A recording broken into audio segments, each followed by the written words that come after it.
Okay, well, hello everyone. Welcome to our channel Learners Pro by Reshma. Right, మనకి ఇంకొక notification కూడా release అయింది banking sector లో. That is from IDBI. It is a private bank, but it is fetching. కాబట్టి IDBI bank లో ఏ vacancies కి సంబంధించి ఈ నోటిఫికేషన్ ఉంది. దాని కంప్లీట్ డీటెయిల్స్ ఒకసారి చూద్దాం.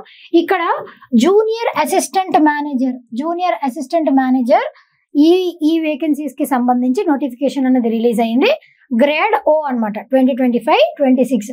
అయితే దీనిని పాన్ ఇండియా లెవెల్లో కన్సిడర్ చేస్తున్నారు. పాన్ ఇండియా లెవెల్ అంటే ఆల్ అక్రాస్ ఇండియా.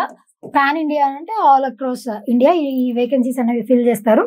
అయితే ఈ ఎలిజిబిలిటీ క్రైటీరియా ఏముంది అని అంటే junior assistant manager vacancies, total number of vacancies ఎన్ని ఉన్నాయండి అని అంటే 676.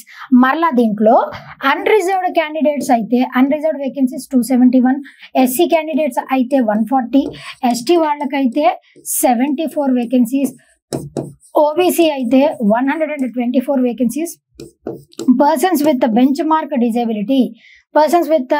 మార్క్ డిజబిలిటీలో మనకి టోటల్గా 31 వేకెన్సీస్ ఉన్నాయి. ఈ విధంగా టోటల్ నెంబర్ ఆఫ్ వేకెన్సీస్ వచ్చేసి 676 నెంబర్ ఆఫ్ వేకెన్సీస్ ఉన్నాయి. అదేవిధంగా cut off date for eligibility criteria, age and qualifications. మీ ఏజ్కి అదేవిధంగా మీ ఎడ్యుకేషనల్ క్వాలిఫికేషన్స్కి కట్ ఆఫ్ డేట్ వచ్చేసి May 1, 2025 అడ్వర్టైజ్మెంట్ డేట్ ఇచ్చారు. ఆన్లైన్ రిజిస్ట్రేషన్ ఎప్పటి నుంచి స్టార్ట్ అవుతుంది అని అంటే May 8 నుంచి May 28 వరకు రిజిస్ట్రేషన్ డేట్స్ ఇవి. May 8 నుంచి May 28 వరకు, May 8 నుంచి May 20 వరకు రిజిస్ట్రేషన్ డేట్స్ ఉంటాయి. Tentative dates of online test examination మీకు ఎప్పుడు ఉండొచ్చు అని అంటే June 8, 2025. టెంటేటివ్ అని ఎందుకు అన్నారు? ఒకవేళ అప్పుడు కుదరకపోతే, వర్కౌట్ అవ్వకపోతే మళ్ళీ మార్చేటువంటి అవకాశం ఉంది. అందుకే టెంటేటివ్ డేట్ అని అన్నారు. June 8 నాడు ఎగ్జామ్ ఉండే అవకాశం ఉంది. అండ్ ఎలిజిబిలిటీ క్రైటీరియా వచ్చేసి ఏంటి అని అంటే ఏజ్ లిమిట్ వచ్చేసి minimum 20 years, maximum 25 years. Minimum 20, maximum 25 years. ఇది అన్రిజర్వ్డ్ క్యాండిడేట్స్కి మాత్రమే. అండ్ ఎప్పటి నుంచి ఏ డేట్కి మధ్యలో పుట్టి ఉండాలి అని అంటే 2nd May 2000 నుంచి 1st May 2005 ఈ మధ్యలో పుట్టి ఉండాలి. అంతేకాని ఈ 2000 కంటే ముందు పుట్టి ఉండకూడదు, 2005 తర్వాత పుట్టి ఉండకూడదు. అంటే ఈ 2 డేట్స్కి మధ్యలో పుట్టి ఉండాలి. ఎడ్యుకేషనల్ క్వాలిఫికేషన్ ఏంటి అని అంటే ఎనీ డిగ్రీ, ఏదైనా మీరు జస్ట్ గ్రాడ్యుయేషన్ పాస్ అయితే సరిపోతుంది. ఆ గ్రాడ్యుయేషన్ కూడా 60% పాస్ అవ్వాలి. అది ఎవరికి అనంటే జనరల్కి, EWS క్యాండిడేట్స్కి, జనరల్, EWS, OBC క్యాండిడేట్స్ వీళ్ళందరూ కూడా 60% పాస్ అవ్వాలి. SC, ST, PWD, persons with benchmark disability candidates అయితే 55% పాస్ అయితే సరిపోతుంది అనమాట. Passing only diploma course, diploma మాత్రమే పాస్ అయితే మీరు ఎలిజిబుల్ కాదు. ఖచ్చితంగా గ్రాడ్యుయేషన్ అయిపోయి ఉండాలి. కొంతమంది డిప్లొమా 2 years చేసి ఆపేస్తూ ఉంటారు. అలా కాదండి, డిప్లొమా అయిపోయిన తర్వాత మళ్ళీ గ్రాడ్యుయేషన్ కూడా కంప్లీట్ చేయాలి. అప్పుడు మాత్రమే you're eligible to apply. Computer literacy కూడా ఆర్ ఎక్స్పెక్టెడ్. కంప్యూటర్ లిటరసీ కూడా ఉంటే బెటర్. అలాంటి క్యాండిడేట్స్ని ఫస్ట్ ఎక్కువ ప్రిఫరెన్స్ ఇస్తారు. రైట్, ఇది ఎలిజిబిలిటీ క్రైటీరియా. అండ్ అదేవిధంగా terms of appointment, initial appointment will be on probationary period ఉంటుందండి. ప్రొబేషనరీ పీరియడ్ వచ్చేసి అంటే ఆ పీరియడ్లో మనం చాలా జాగ్రత్తగా ఉండాలి. ప్రొబేషనరీ పీరియడ్ కంప్లీట్ అయిపోయిన తర్వాతనే మనల్ని రెగ్యులర్ చేస్తారు. ప్రొబేషనరీ పీరియడ్ వచ్చేసి ఎంత టైం అని అంటే 1 year వరకు ప్రొబేషనరీ పీరియడ్ ఉంటుంది. Shall be consisted of promotion. 3 years service అయిపోయిన తర్వాత మిమ్మల్ని ప్రమోట్ కూడా చేస్తారు. అది కూడా ఇక్కడ మెన్షన్ చేశారు. అండ్ ఈ 1 year ప్రొబేషనరీ పీరియడ్లో ఏమన్నా మీరు బ్యాంక్ నామ్స్కి తగ్గట్టు పని చేయకపోతే డిస్క్వాలిఫై చేసే అవకాశం కూడా ఉంటుంది. సెలక్షన్ ప్రొసీజర్ ఏ విధంగా, ఏ ఫేజెస్లో జరుగుతాయనంటే ఫస్ట్ ఆన్లైన్ టెస్ట్ ఉంటుంది, తర్వాత డాక్యుమెంట్ వెరిఫికేషన్ ఉంటుంది, తర్వాత పర్సనల్ ఇంటర్వ్యూ ఉంటుంది, దాని తర్వాత మెడికల్ టెస్ట్ కూడా మనకి ఉంటాయి అన్నమాట. మెడికల్ టెస్ట్లను కూడా కండక్ట్ చేస్తారు. ఈ 4 పద్ధతుల ద్వారా అపాయింట్ చేస్తారు. అండ్ ఇక్కడ ఆన్లైన్ టెస్ట్లో మనకి ఏమేమి సబ్జెక్ట్స్ ఉంటాయి అవి దాంట్లో రీజనింగ్ నుంచి ఎన్ని క్వశ్చన్స్ ఉంటాయి అని అంటే 60 questions carrying 60 marks. English language నుంచి 40 క్వశ్చన్స్ క్యారీయింగ్ 40 మార్క్స్. తర్వాత మనకి క్వాంటిటేటివ్ యాప్టిట్యూడ్ క్వాంట్స్ సబ్జెక్ట్ నుంచి 40 క్వశ్చన్స్ క్యారీయింగ్ 40 మార్క్స్. అదేవిధంగా ఇంకొక టాపిక్ కూడా ఉంది, general awareness or computer knowledge, banking economy ఈ కేటగిరీస్ అన్నిటిలో ఎన్ని నెంబర్ ఆఫ్ క్వశ్చన్స్ ఉన్నాయనంటే 60 క్వశ్చన్స్. మాక్సిమం వెయిటేజ్ చూడండి, వేటికి ఉన్నాయంటే రీజనింగ్కి, అదేవిధంగా కరెంట్ అఫైర్స్, బ్యాంకింగ్, ఎకానమీ వీటికి ఎక్కువ వెయిటేజ్ ఉంది. ఇంగ్లీష్కి 40, క్వాంట్స్కి 40, 60, 120 అండ్ 80 టోటల్గా ఎన్ని నెంబర్ ఆఫ్ మార్క్స్కి అని అంటే ఎన్ని number of questions 200 marks for 200 questions for 200 marks. మళ్ళా మీకు ఈచ్ టెస్ట్కి టైం అలాట్ చేశారండి. రీజనింగ్కి వచ్చేసి ఎన్ని మినిట్స్ అంటే 40 మినిట్స్, ఇంగ్లీష్ లాంగ్వేజ్కి వచ్చేసి 20 మినిట్స్, క్వాంటిటేటివ్ యాప్టిట్యూడ్కి 35 మినిట్స్, జనరల్ అవేర్నెస్కి 25 మినిట్స్ మాత్రమే ఉంది. అన్నీ కూడా ఇంగ్లీష్ లాంగ్వేజ్లోనే ఉంటాయి. ఇంగ్లీష్ అండ్ హిందీ బైలింగ్వల్, ఎందుకంటే ఇది ఆల్ అక్రాస్ ఇండియా కాబట్టి బైలింగ్వల్, బోత్ ఇంగ్లీష్ అండ్ హిందీలో మాత్రమే ఉంటాయి.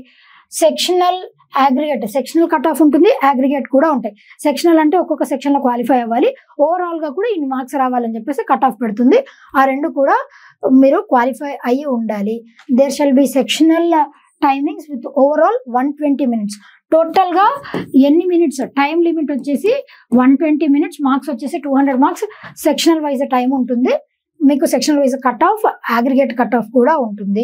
ఇది సెలక్షన్ ప్రొసీజర్. ఇంకా ఆన్లైన్ టెస్ట్లో ఇది ఉంటుంది. దాని తర్వాత డాక్యుమెంట్ వెరిఫికేషన్లో మీరు ఏవేవైతే డాక్యుమెంట్స్ ఆన్లైన్ అప్లికేషన్లో ప్రొవైడ్ చేశారో వాటన్నిటిని కూడా మీరు ప్రొవైడ్ చేయాల్సి ఉంటుంది. తర్వాత పర్సనల్ ఇంటర్వ్యూ ఉంటుంది, 1-on-1 మిమ్మల్ని ఇంటర్వ్యూ చేస్తారు. ఆ ఇంటర్వ్యూ అయిపోయిన తర్వాత మెడికల్ రిపోర్ట్స్ కూడా సబ్మిట్ చేయాల్సి ఉంటుంది. ఆ మెడికల్ రిపోర్ట్స్లో కూడా క్లియర్గా ఉన్నట్లయితే మీ నేషనాలిటీ, మీరు ఇండియన్ సిటిజన్ అయినా ఆ నేషనాలిటీని చెక్ చేస్తారు. దాని తర్వాత రిలాక్సేషన్, ఇది సెలక్షన్ ప్రొసీజర్. ఏజ్ రిలాక్సేషన్ కూడా ఉంది. ఇందాక మనం 20 నుంచి 25 వరకు అని చెప్పుకున్నాం కదా, దాంట్లో ఏజ్ రిలాక్సేషన్ SC ST అయితే 5 సంవత్సరాలు ఉంది SC ST క్యాండిడేట్స్కి. అదేవిధంగా 3 సంవత్సరాలు OBC వాళ్ళకి 3 సంవత్సరాలు ఉంది. దాని తర్వాత 10 సంవత్సరాలు persons with benchmark disability 10 సంవత్సరాలు ఉంది.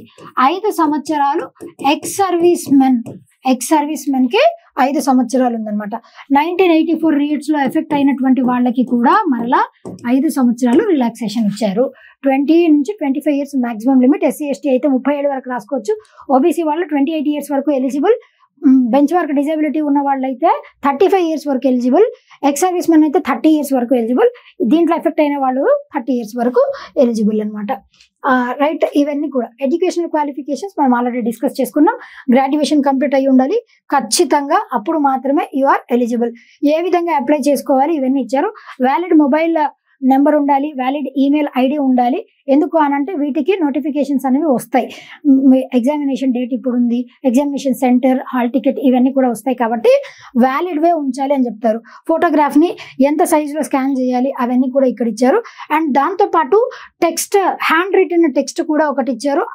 అక్కడ నేమ్ రాసి hereby declare that all information submitted by మీ in the application form is correct, true and valid. I will represent the supporting documents as and when required అని మీ చేతి రాతతో మీరే రాసి పీడిఎఫ్గా కన్వర్ట్ చేసి అప్లోడ్ చేయాల్సి ఉంటుంది అనమాట.